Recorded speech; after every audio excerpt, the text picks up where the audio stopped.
Satu bedeng kayu yang berlokasi di Jalan Bukit Baru, Lorong Bukit Permai, Gang Tanjung, Kecamatan Ilir Barat 1, Palembang, Senin sore terbakar.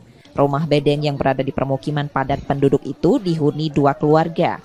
Menurut polisi, awalnya kebakaran terjadi saat api muncul dari salah satu kamar di bedeng tersebut dan cepat menjalar. Sesaat setelah api membesar, hujan turun sehingga tak sampai 1 jam bisa dipadamkan, selain upaya warga yang melakukan pemadaman.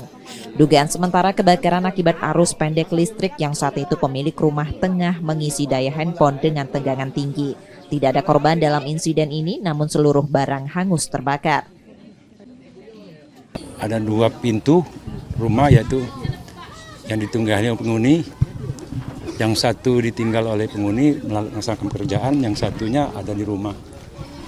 Masalah korsletingnya itu kita interogasi bahwa korsleting listrik.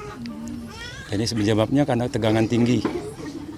Jadi selesai bahwa kita sudah datakan bahwa memang benar para penyewa ataupun penyewa bedeng ini menggunakan alat elektronik yang melebihi dari kapasitas yang ada di rumah tersebut. Untuk kita sadari bahwa alhamdulillah tidak ada korban, namun kerugian ditaksirkan kurang lebih Pak, 60 juta. Kebakaran ini sudah dalam penanganan polisi dari Polsek Ilir Barat 1, Palembang. Reski Oktora, Muklas Diferensial, Kompas TV, Palembang, Sumatera Selatan.